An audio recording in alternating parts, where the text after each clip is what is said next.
Toleration, be the love. Before pride and exaltation, be the love. Be the love. You are listening to Be the Love, transcending through the shadows into a higher state of consciousness. We are souls on the journey, opening up the conversation to heal, awaken, and connect ourselves and the planet to a higher vibration of love frequency. It starts with you. Everything you need is within you. This is your time. I am Stacy Musial. And I am Sam Fernandez, and we are your co-hosts at Be the Love podcast. Thank you for tuning in and ascending with us. Hop on board the Ascension Bus. I'm Lara from Light Coast by Lara. I'm the Tigers of the Light. This is Brad Panopoulos. Hi guys, this is Nina Sauer. This is Dig with Sacred Fire Arts. Namaste. My name is Istola Joy Davy, and you're listening to Be the Love podcast. Hello and welcome to another episode of Be the Love, transcending through the shadows. I am Stacy Musial. And I am Sam Fernandez. And we are your co-hosts and souls on the journey. And thank you so much for tuning in this week. And if you've enjoyed listening to our show, we would absolutely be so grateful for a 5-star written review on iTunes. Reviews really help the show become more visible and spread the word to others. And if it feels safe for you, I'd like to begin by inviting you to get centered with us. I'd like to begin by inviting you to take a beautiful cleansing breath in through your nose and out through your mouth, releasing anything that is keeping you from being present. And take another deep breath in through your nose, breathing in calm, peaceful, loving energy, and breathing out anything you are ready to release in this now moment. And take one more breath in through your nose, breathing in light and love for yourself, and breathing out the light and love and sending it back to all of humanity, remembering that you always have your breath to come back to. Today we have Sally Kempton. Sally is a widely respected teacher of meditation and spiritual wisdom, known for her capacity to kindle meditative states in others and to help students work with meditative experience as a framework for practical life change. A former journalist who wrote for Esquire, New York, and The Village Voice, she has spent over 4 decades practicing, teaching, and writing on meditation and spiritual philosophy. Sally spent 20 years as a swami in a traditional Vedic order of monks. She is deeply trained in the teaching of Kashmir Shaivism, Vedanta, and other aspects of yoga philosophy. Sally is the author of the best-selling book, Awakening Shakti, The Transformative Power of the Goddess of Yoga, and Meditation for the Love of It, which Spirituality and Health magazine called the meditation book your heart wants to read. Her audio program, Doorways to the Infinite, The Art and Practice of Tantric Meditation, was released by Sounds True in 2014. She's on the faculty at Esalen and Kripalu and 1440 Multiversity, teaches meditation on the website glow.com, gaia.com, and yogajournal.com, and is a former contributing editor at Yoga Journal. Sally teaches regular online courses and seminars on meditation and spiritual philosophy and leads retreats and workshops in the US, Canada, and Europe. So thank you so much for being here with us today, Sally. Well, thank you guys. I'm delighted to be here. We're excited to dive in and have this beautiful conversation. And so it sounds like you've had quite the journey leading up to now. And so for listeners new to your work, can you share just a little bit about your journey? Well, as you say, it was a long one. So I got interested in spirituality in the early 70s and spent over 30 years in an ashram, originally with my guru, Swami Muktananda, and left in the early aughts, began to teach on my own, and have just continued this growth path over the years. It's been really an extraordinary journey. It's been very interesting and beautiful to watch how mainstream spirituality has become in the last 30 years. And I'm very, very grateful to be a part of it. Yeah, it's definitely something looks, that has become more mainstream. Yoga, philosophy, working with Shakti energy seems like it's been very much more mainstream and coming into the West, and people are gravitating toward that, at least in my experience. I know I've been gravitating toward that in the last 20 years or so myself. And I'd love to explore the awakening of Shakti and how this is such a beautiful time that this energy is becoming awakened in each of us, and creating this evolvement for the planet to come into a place of love. So I'm wondering if we could tell a little bit about the work you've been doing around this and the role this plays in our current changing world with the divine masculine and divine feminine energies. Well, I think it's pretty clear, and I'm sure that you guys have spoken about this in many podcasts, that there's an upheaval going on, which is in the tradition of the goddess, in the tradition of Shakti, is both destructive and incredibly regenerative. So, so when you read the papers, when you listen to NPR, which I do regularly, and you realize how difficult things are in the world,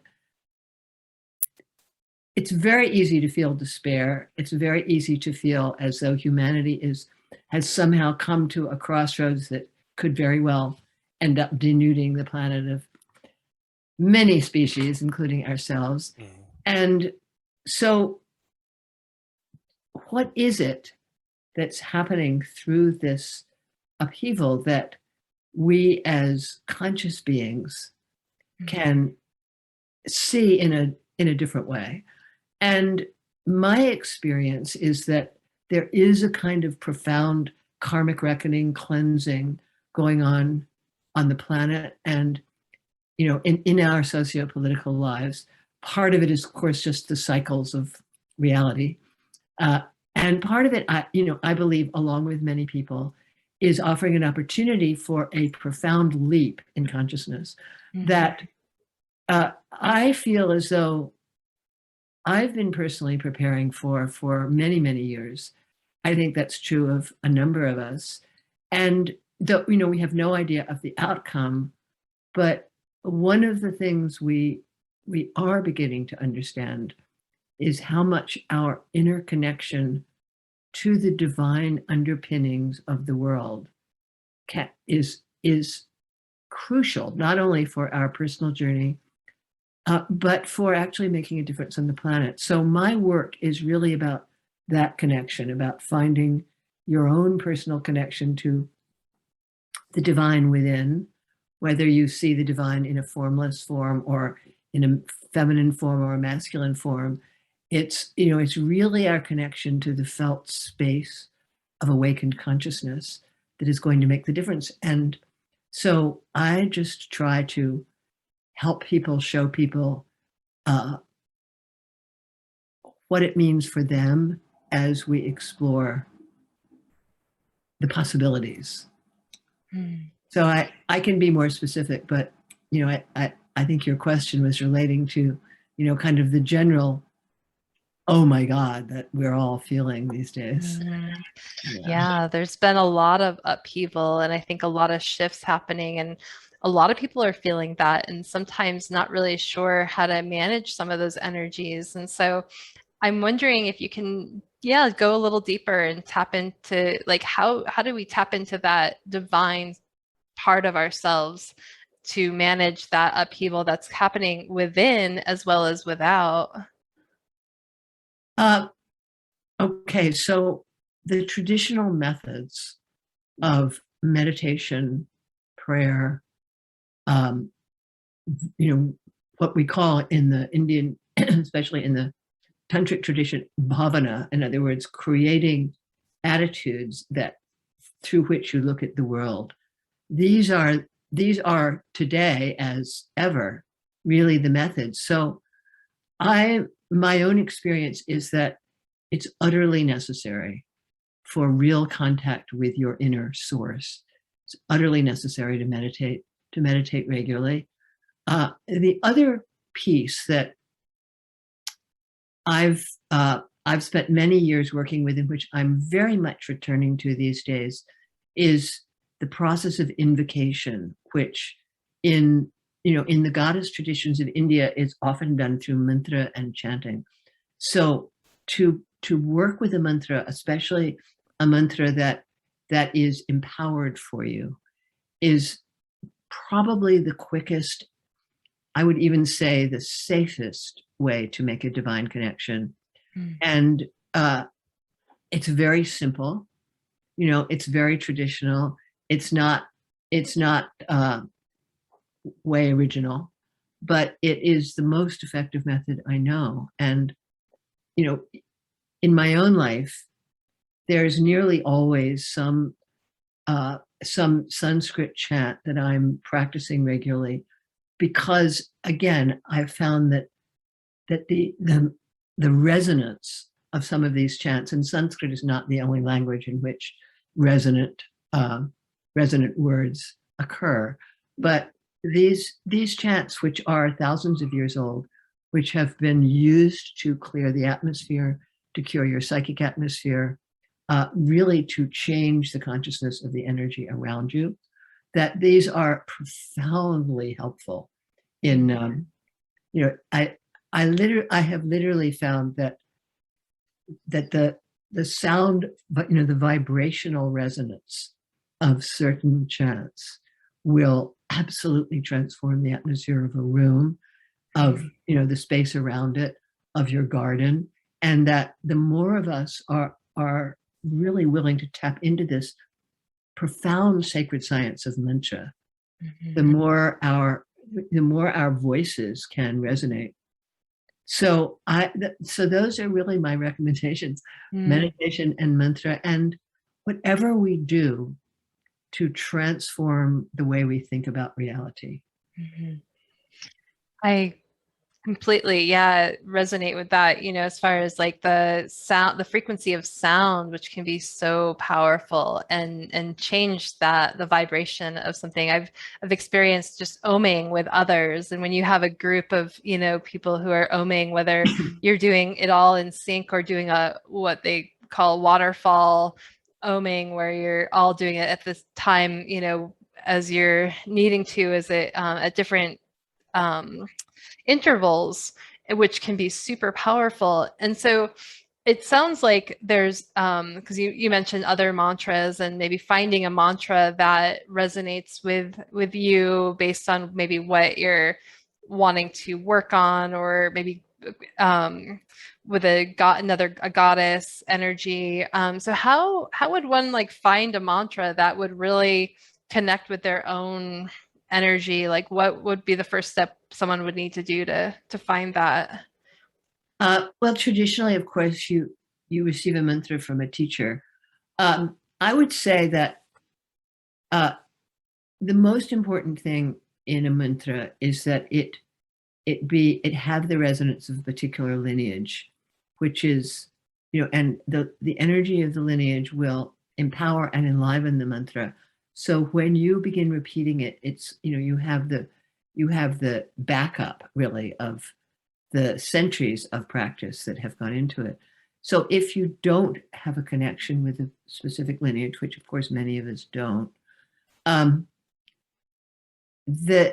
what I recommend is working with one of the famous traditional mantras, which can be something like Om or Om Namah Shivaya, or one of the goddess mantras. And the question, in my book, Awakening Shakti, I actually offer a series of mantras connected with particular goddess energies. And if you are choosing a mantra on your own, then you have to enliven it for yourself. And the way you do that is by practicing with it, and practicing with it many times a day. what many people do with mantra is they get a mala and they say the mantra, accompanying it by moving the mala beads, which essentially keeps track of it. And if you get really serious about enlivening a mantra, you can do it in a few months with regular practice. Once that's started to happen, once the mantra has really cooked in you, what begins to happen is that it starts to descend into your subtle body and to literally transform or transmute what I call, it's a little bit too physical a term, but it's evocative, what I call the atoms and molecules of your consciousness and of your inner body. And it's what mantra is able to do is penetrate through layers of yourself that we can't get to physically and that we can't get to intellectually. So because at the deepest core, we are composed of vibration and light. And, so what the mantra does is really alchemize the vibratory energy in our system. And I would say if you want to practice with the mantra, and you don't have a teacher, then I would suggest that you choose a mantra like Om Namah Shivaya or Om Namo Narayanaya. I'm giving you Sanskrit mantras. They're also, of course, great mantras in the Christian tradition, in the Sufi tradition, and in in the Buddhist traditions. Find one that you feel a connection to, and this requires some capacity for turning within, discovering your own connection, and then just decide that you're going to enliven it for yourself, and you can do it.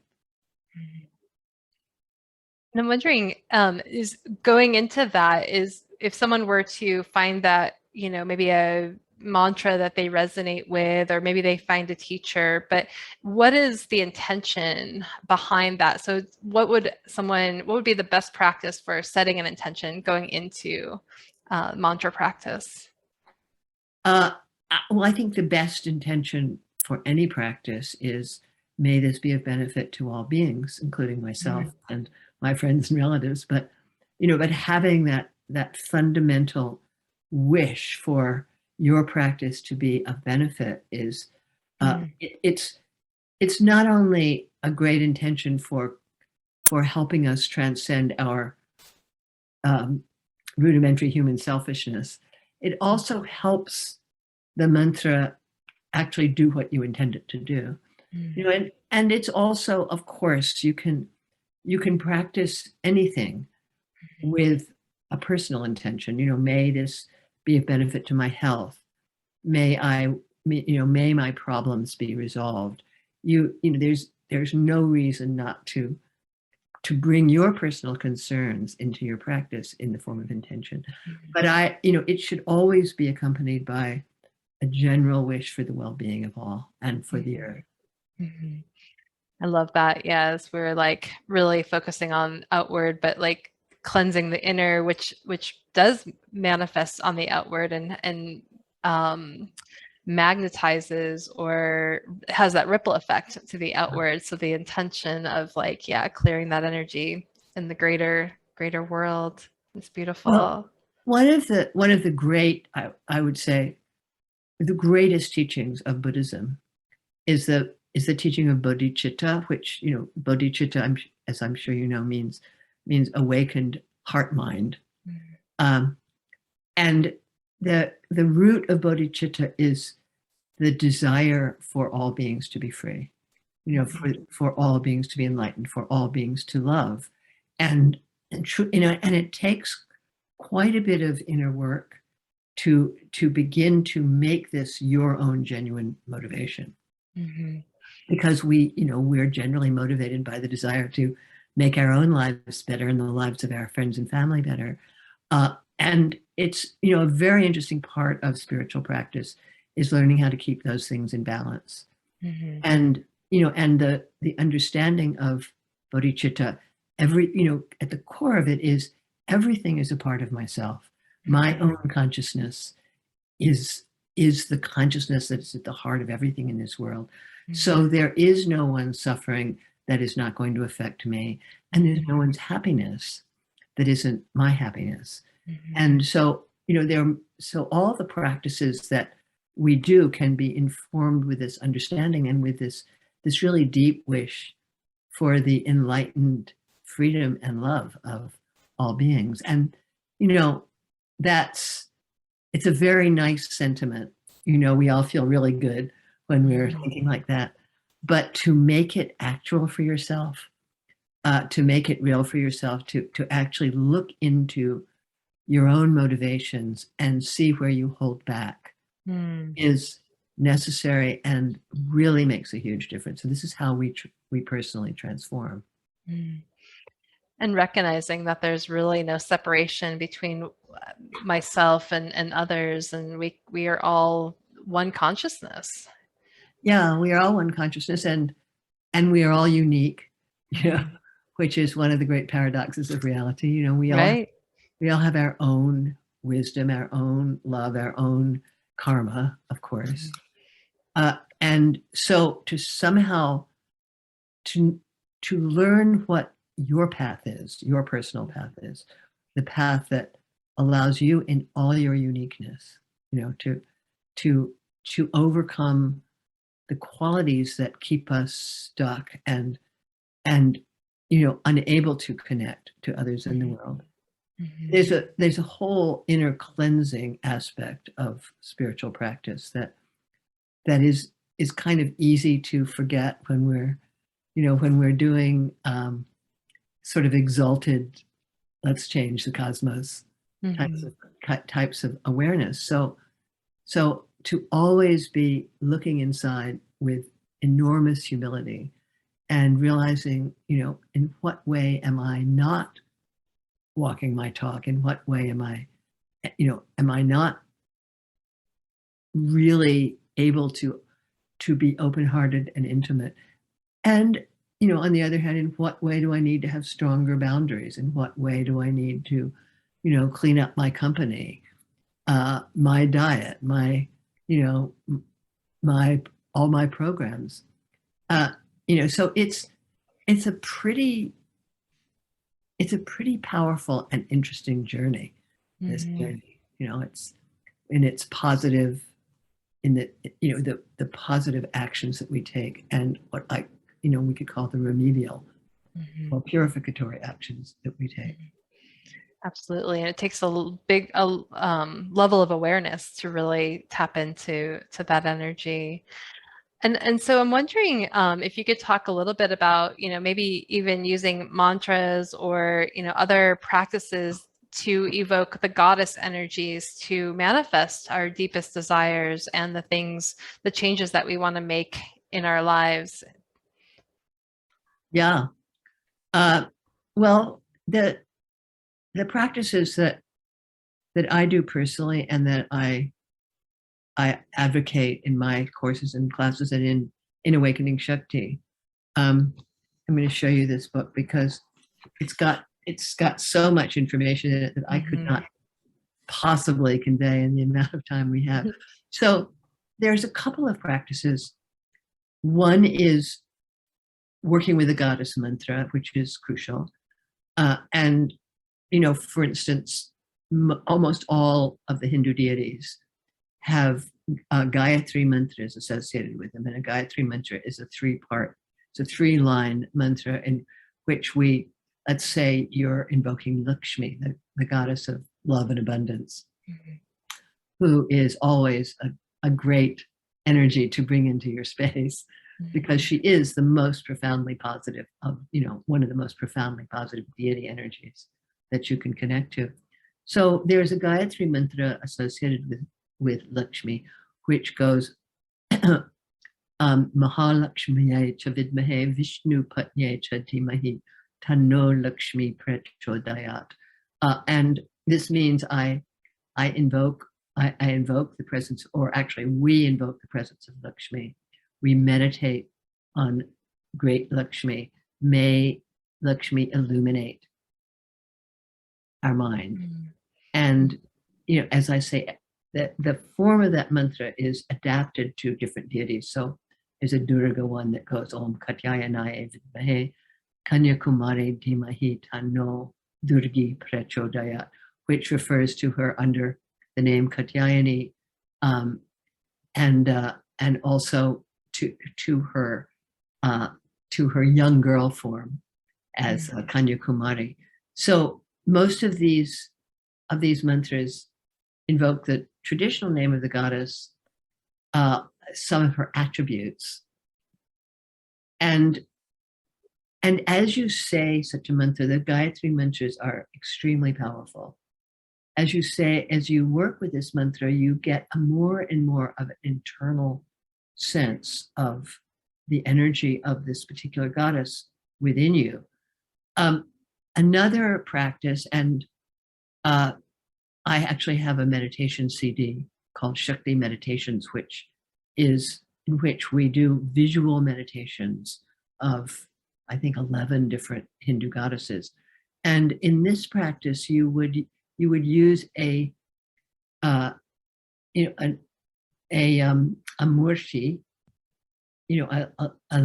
a statue of the goddess, or a painting, or you would use a yantra, which is a geometrical representation of the form of the goddess. And in the tantric tradition and in Indic spirituality in general, there's an understanding that deities, that divine forms, have three different forms.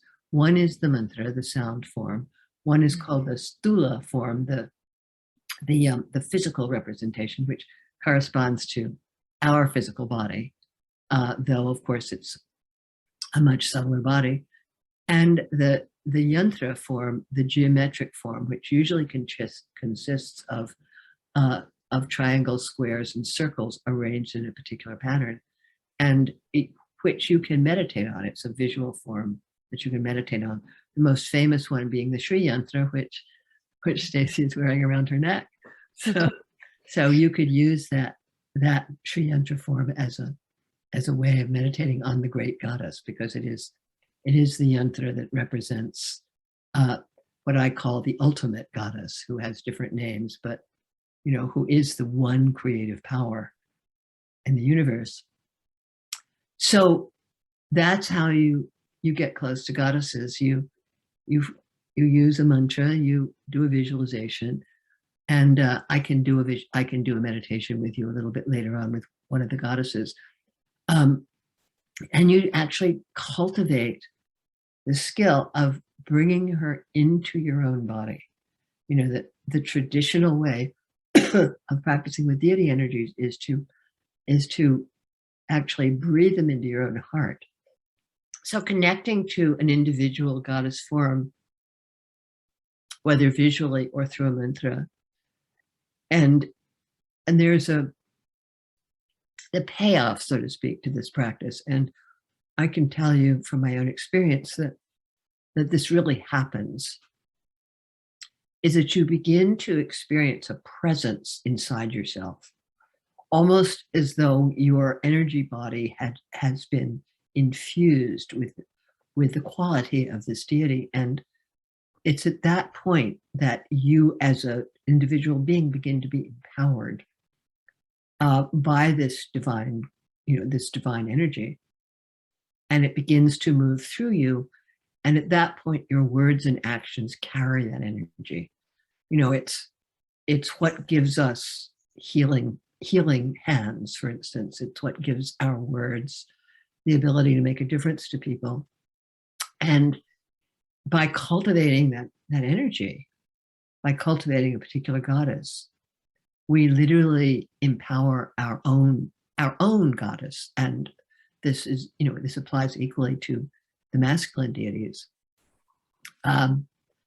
It's an extraordinary alchemical process that people have been doing for thousands and thousands of years, and it's I would say it is the ultimate self-empowerment technology.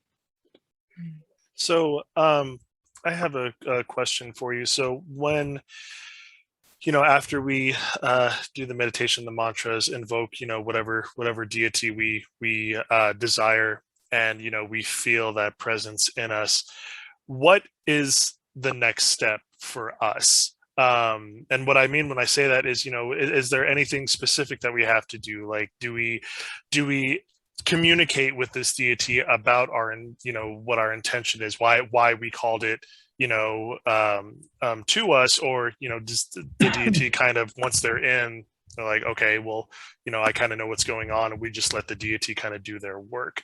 What happens after we are able to bring them in? Well, to a certain extent, it's important to just allow that energy to integrate within us.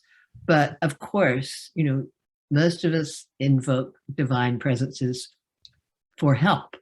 And Anne Lamott has a great statement. She says there are only three basic prayers. One is help, one is thank you, and one is wow.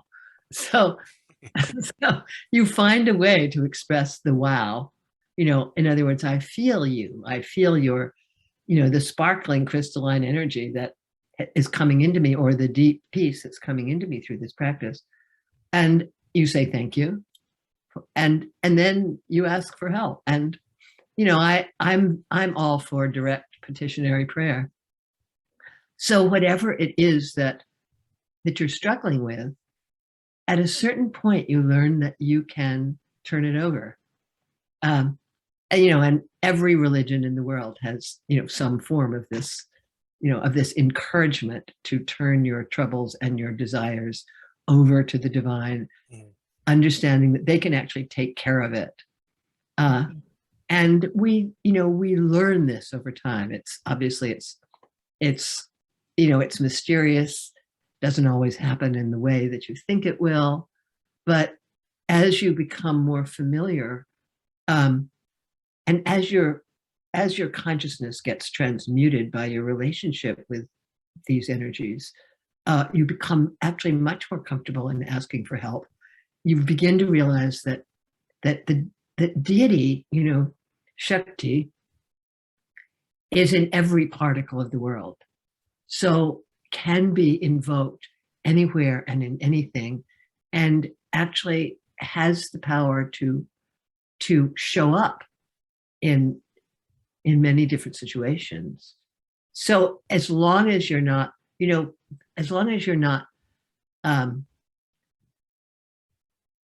how shall I say, as long as you're not expecting the results to come in the next 2 minutes, and are willing to really explore the ways in which your prayers and invocations are answered, then all of this, everything about your life. And I say this from my own experience and from the experience of, many of the people I work with. Even though life has its struggles and sometimes its tragedies, that what you do with this energy is constantly fall back into it, so that it's very much like having, an invisible friend, if you will. So, and not only as children, but as adults, this sense that there is a presence that has your back, that cares about you, that is there in the middle of sickness, that is there when when your lover leaves you, that's there when your kids get in trouble at school, that's there at the end of your life. That feeling, the more you can cultivate it, the more you can turn inside and ask, where are you? Let me feel you. The more intimate that relationship becomes. And eventually you do realize that the deity is you. There is nothing outside. But in my experience, we need to approach the divine with a sense of relationship. It's a very important practice called, second person spirituality, the I-thou relationship that Martin Buber talks about. And we can learn to live in the both and, that yes, everything is within us. There is no such thing as an external God, or as one of my friends says, that version of God that you don't believe in doesn't actually exist. And yet at the same time, just as we have bodies, just as trees, there are individual trees and individual fish, there are individual forms of the primordial Shakti, which we call deities, who are real and who exist on subtler levels than we do, and yet ultimately dissolve into the self. So holding that paradox is really the heart of Tantra, and kind of what I've spent my life contemplating. That's really beautiful. I think it's really, just to recognize and to understand that concept that there really is no out there. It's all within us. And so, but when we, take the energy and we can bring it in and feel that energy, we recognize that that has been there all along. And so the wondering how someone might use the deities to maybe heal trauma or the shadow self, to ultimately tap into that, the healing pieces of it, and tap into the vibration of love for themselves and for others. Yeah, I mean, that's so.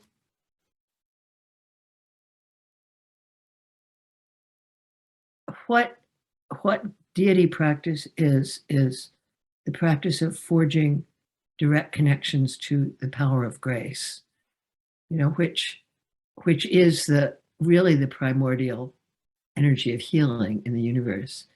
And there are many, many ways to tap into grace, one of which is just to, open your heart and ask. But the practice that I have done and that I offer other people and have done for many years is to actually imagine the form of deity, which doesn't have to be a physical form, which can just be a feeling form, to imagine that in front of me and breathe in their energy with the feeling that it's coming into me and healing whatever has to be healed. Then breathing that energy out. You just did it. You did a lovely meditation at the beginning of this conversation of, breathing in light from the universe and breathing it out. And this is essentially the healing practice is you breathe in light, you breathe in healing, you breathe in love, and then you breathe it out. And often you don't feel it. Often you're just kind of doing a fake it till you make it. But as you keep up such practices, as I know and begin to direct them, for example, let's say you have a pain in your shoulder and you imagine breathing in the grace of Goddess or the light of Shiva into your shoulder, and feel that it's actually moving the stuck energy in that part of your body, opening it up. It just at a certain point, you begin to be able to really dissolve pain, or let's say to assimilate pain, up to a certain point. I mean, there's certain physical forms of physical suffering that are very difficult to mantra away.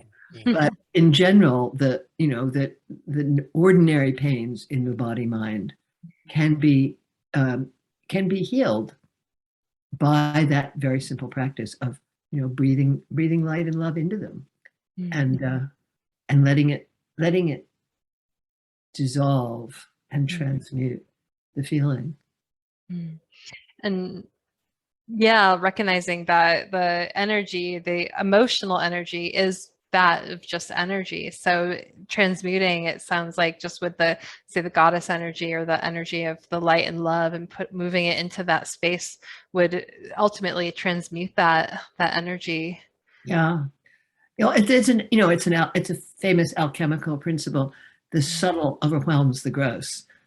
So when you infuse subtle energy into your physicality, and that would include situations, then that subtle energy is going to change the situation, sometimes very subtly, sometimes so subtly that it takes a while before you realize what's happening. I'll tell you a fairly dramatic story, and this has happened in my life over and over and over again, and it has to do with mantra. I've been sitting with people who were quarreling with each other or enormously angry at each other, considered trying to intervene in the situation, realized that it wasn't my place, and then sat there with them, very deeply focusing on mantra, and watched the energy that's produced kind of diffuse the situation. So, and that is what alchemy really is. It's what you can do, with intention and a well thought out spiritual technology. You can diffuse a lot of situations. And again, I don't know how well this works in a shooting war, but I do know a lot of service people who use these practices to keep themselves centered. So I think it does make a difference. That's beautiful. And I think it also, like you alluded to, I think consistency is key. So to really be consistent with these practices, to really notice the shifts in your own energy and to receive the benefit. Yeah, and it's actually very helpful to keep a journal. Even if you just write a few lines in it, because when you look back over your journey through the journal, you actually start to see what the effects of certain practices are. And more than that, what the effect of the attitude with which you practice. We're always going to have days when we're not very interested. When the practice is dry, when it's really hard to get ourselves to do our asana or our meditation. And this is absolutely normal. The thing is that if you can keep yourself doing it, even when you don't feel like doing it, even if it means that you meditate for 10 minutes instead of half an hour, just getting yourself into the posture is incredibly important. Yeah, I come back to it's better to meditate at least 10 minutes a day versus 1 hour, 1 day a week. Yeah. That consistency is key. Yeah. And there's for instance, when you're paddling a canoe, or a kayak, there will be times when you have to paddle against the current. And, and it's difficult. It's not that pleasant. You'd like to, get out of the water or follow the current. But the effort that we make to paddle the canoe against the current is what strengthens our arm muscles. It's what really gives us the chops that we need, to become more and more expert in the practice. And it's the same is true in spiritual life. When it's hard, if you keep at it, you get better. Absolutely. Yeah, that's beautiful. And so I'm wondering, I'd like to maybe shift gears a little bit and talking just about love. And so I read this article on your website that was part of connecting to love as a sadhana or a spiritual practice. And just to kind of, I think there's a lot of people that struggle with just the concept of self-love and being able to connect with that source and what that truly means. So I'm wondering if you can talk a little bit about this and how we can truly connect to that source of love within ourselves and with, to share that with others at the true essence of what love really is. Well, I have found that if you're feeling out of touch with love, that the word love is a hard word. In other words, if someone tells us that, if people start talking about love and we're not feeling it, it automatically puts us in touch with our own unlove. So I prefer to use words like tenderness, acceptance, welcoming, sweetness, just to ask people, can you feel a little bit of tenderness around your heart? Can you touch your arm or your shoulder or your face tenderly, and just feel the impulse of tenderness. That, in other words, when you're challenged in the area of self-love, to be physically nice to yourself, to do things that actually kindle that sense of tenderness, which can be as simple as as taking a bath, which is of course something that that many of us use as a self-care practice. I think that given that we live in a society in which most of us for generations have not received the kind of love that that creates an easeful relationship to our own self. Most of us are the children of people who were out of touch with their own love, who may have loved us as best they could, but who didn't really know how to kindle that feeling in us, who couldn't meet us, who couldn't see us with that loving eye. And so we need to give it to ourselves. And I know that this is what you work with.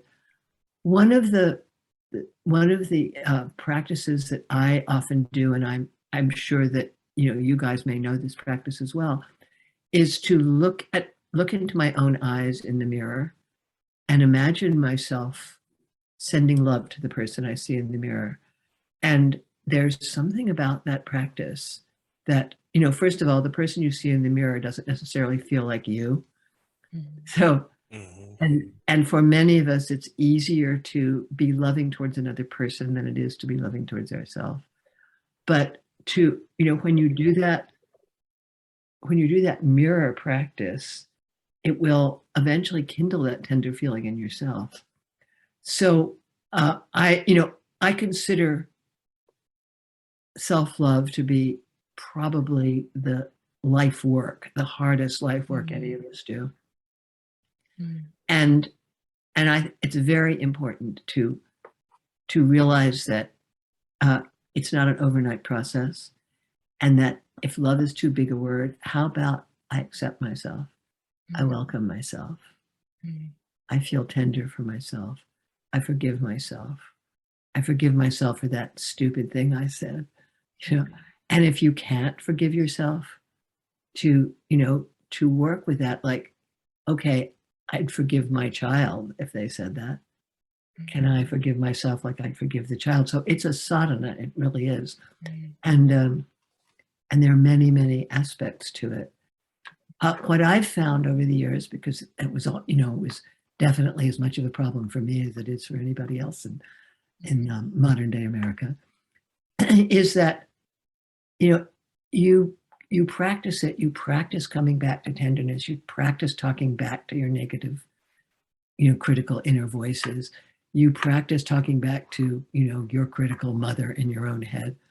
And little by little, you begin to realize that, oh, actually, I'm a pure being. I'm actually a pretty good person. Even though I do incredibly stupid things sometimes, I'm still a pretty good person. And just those little moments, those little incremental moments are what this sadhana is about. That's beautiful. And recognizing that, our actions don't define us, like when we're willing to look at it and say, oh, I made a mistake, and recognizing that mistake doesn't have to define you.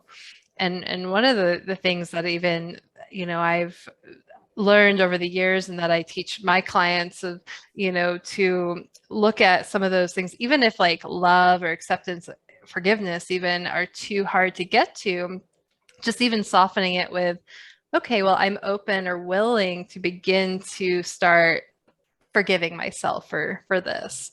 And so just opening space for that can be really powerful. Yeah, it's beautiful. Yes, absolutely. Right. And one thing I think is also very important too. First of all, I think that, talking to yourself in the mirror is probably one of the most intimate things you can do with yourself, because it's raw, it's vulnerable. I mean, it's just you and you,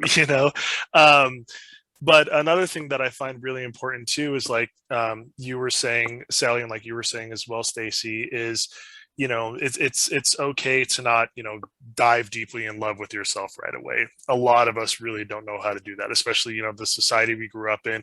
Our parents didn't know how to do that. Their parents didn't know how to do that. And yeah, we all make a lot of mistakes. But I think the most important thing is once you acknowledge the mistake, you drop the mistake. Okay, I messed up here.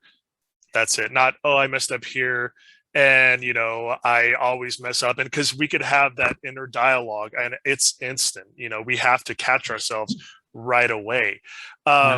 So I'm wondering, Sally, so once, if we are, talking in the mirror and, I made a mistake on A, B, and C, how can we get better at not having that inner dialogue go right away? 'Cause for some of us, me included, sometimes it's just subconscious. It just starts, so how can we start to cultivate a practice to where, that little voice will, drop in volume and maybe not answer so fast? Well, this is why I believe mantra is so important. Whether it's a mantra in a sacred language like Sanskrit or a mantra that you do, such as my real nature is love and awareness, which is a mantra, and you cultivate it over a period of time, eventually that becomes the default. So when that nasty voice comes up, I discovered this during a period when I was going through a lot of self-criticism. And it was, there are certain times in sadhana when all your shit comes up and, and it's like you're inundated with kind of waterfalls of negativity that you normally don't even realize that you're carrying. But what spiritual practice does is it opens your eyes to what's going on inside. And in this particular time, it was really, really painful. I would wake up every morning just, hating myself and everybody around me. And in pure self-defense, I would wake up in the morning and I would start to say my mantra. I would say it over and over and over again, all the way through breakfast, by which time I would, the mantra's power would have cleared out that level of negativity. Over time, the mantra transformed my negative mental tendencies to an astonishing degree in a relatively short time. So I think it's very important to have a kind of core practice of where there's something you can inject into your mind, that's going to counter any negative voices, and that in times when you're doing that, you get to the point where you can go to that other form of speech almost automatically. That's beautiful, because you're ultimately changing the vibration of that energy through the vibration of sound, and at the same time replacing it with maybe a positive mantra or affirmation, because we're so used to saying those negative affirmations. And so it makes sense, that it'll replace that. Yeah, and ultimately, essentially, a lot of what this kind of practice does is it cleans out your subconscious, which means it cleans out your karmic tendencies. And you may not even know why it is that you have certain feelings about yourself, what is behind your almost terminal guilt or shame or whatever it is, and you can go back at your childhood, you can look at the traumas that have given rise to it. But as we all know, looking at the trauma, intellectually understanding the trauma does not make it go away. So it's these subtle practices, these subtle clearing practices that literally replace the negative samskaras, the negative impressions with not just positive ones, but ones that connect you to your divine source. Those are the most powerful, and that's necessary. We're not going to get through our lives at this point without doing that work. And I think it's important to say, it's a practice, and going back to that consistency, and it takes time, but over time you do see the difference. Yeah. And another thing that I found really helpful is to have the attitude of I'm in training. I don't have to be perfect. I know I'm not. I'm in training. And so in other words, I'm an experiment. I'm an exploration. And how great is that I'm willing to be in training by the guru of life itself. I absolutely love that. Yeah, that's a wonderful way to look at it. Yeah. So And it helps you make mistakes also. Makes it far less scary to say. Right. Exactly. Yeah. Like, oh, now I have room for error. I don't have to do this perfect right away. Like I feel like I have to do everything. Takes the pressure off for sure. Yeah. So the humanness, pressure off the humanness, or being human, letting us be human. Yeah. So Sally, I'm wondering if you could lead us through a meditation today. Sure. And why don't we do a meditation on the goddess Lakshmi? Beautiful. Sort of in the same style as the initial meditation that you did with us. So why don't we all kind of get our posture a little bit more upright?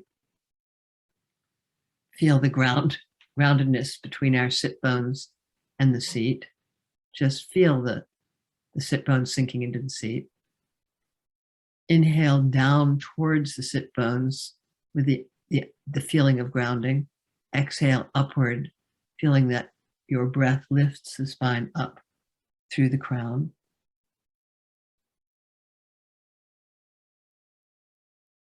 And just let your awareness be with the breath for a moment, not trying to change it.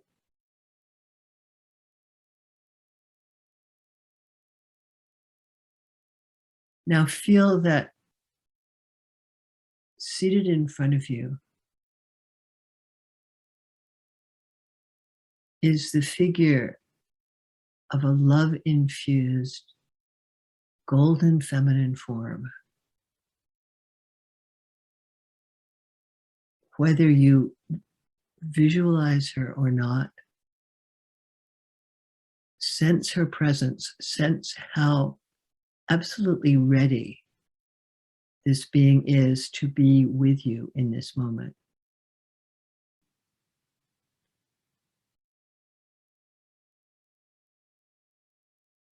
And for a moment, just allow yourself to breathe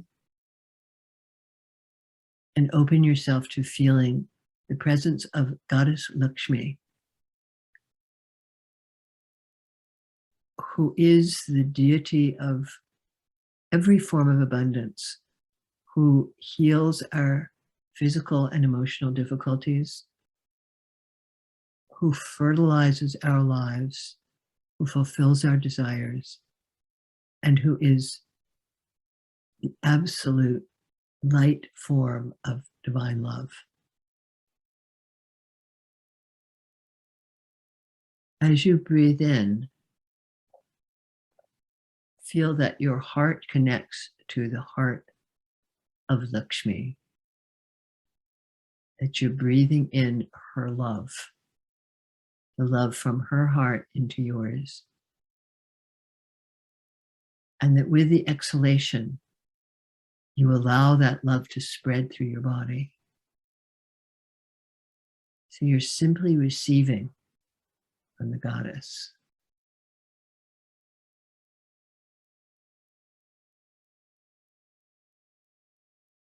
We'll just sit for a moment or two, aware of her presence, feeling the intention of her heart flowing into us as we inhale, and feeling that love that is her essence flowing through our body with the exhalation.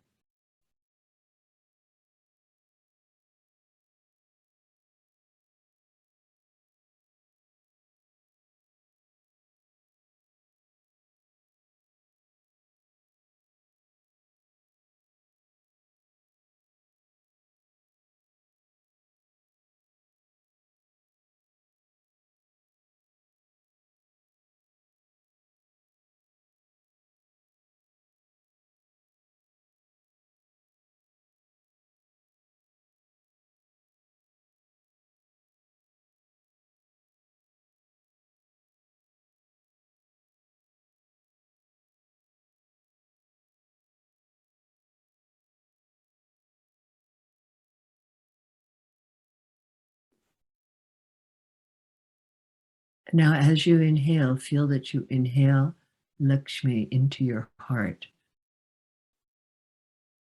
in the form of love, of golden light, of the feeling of pure abundance and radiance.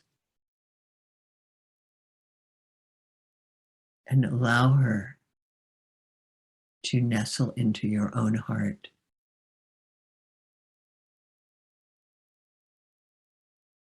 Asking that her presence live in you.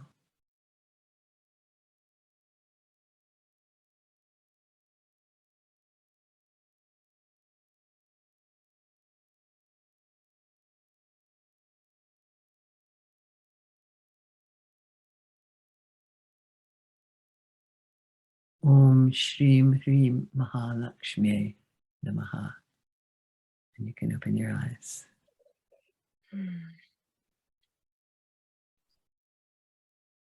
That's beautiful. Thank you so much. I just felt Lakshmi's energy just vibrating through my entire being.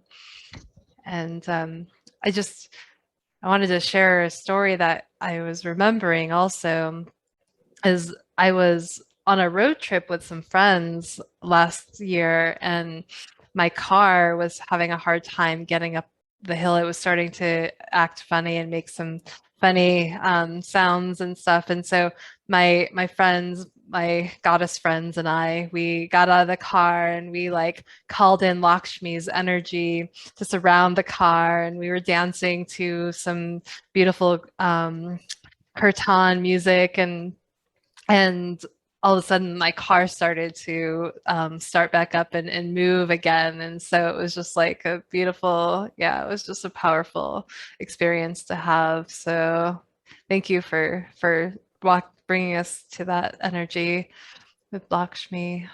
That's a great story. Great story. How is that for you, Sam? That was also really, it was almost like cleansing for me. And I'm pretty good at visualizing, but I'm more into the feeling. So when the last time you said, to visualize Lakshmi's loving energy going into your heart, my heart started to burn.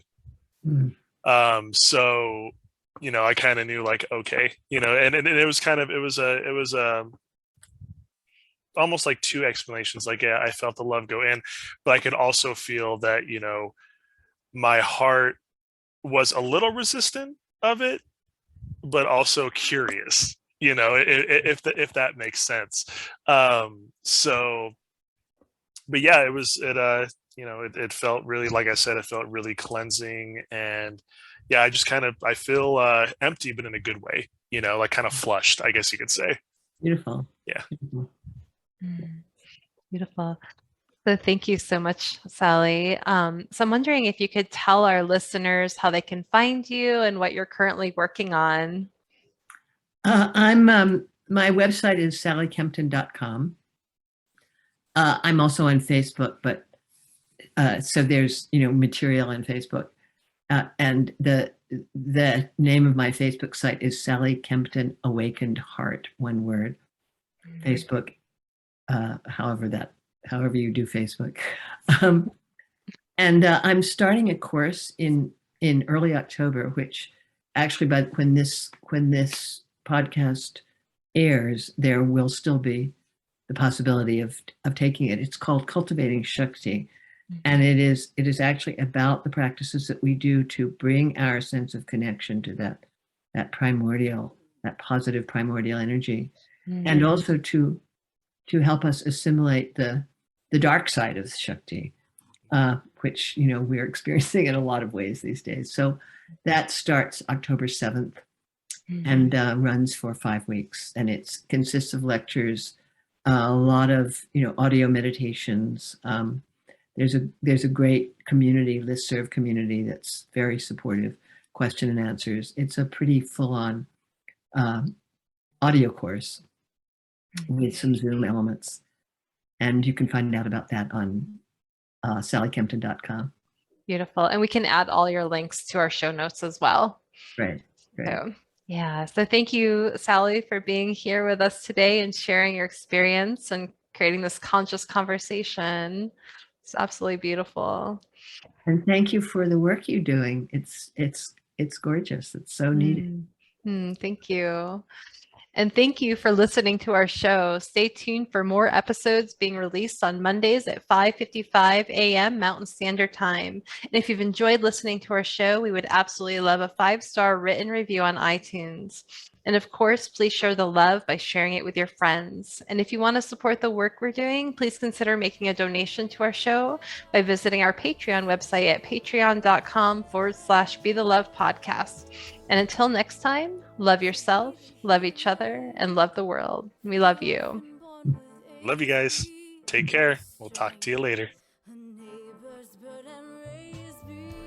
We at Be the Love Podcast are honored to be supporting the Kamoti Foundation, which is the nonprofit organization in Uganda that is working to build a school that will promote and support healthcare, education, skills development, feeding the hungry, human rights, and environmental defenders.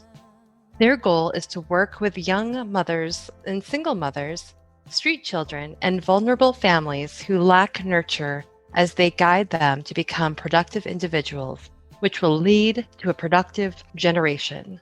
Please see our show notes on how to become a donor, mentor, volunteer, or sponsor. Thank you, Heather Lynn, for providing us with your beautiful song to accompany our show, Be the Love.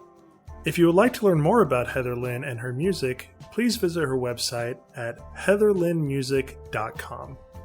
And thank you, Chrissy Grace at Leading Edge Productions for the beautiful design and graphics. And thank you for tuning in. And until next time, we are souls on the journey. And thank you for hopping on the Ascension bus with us.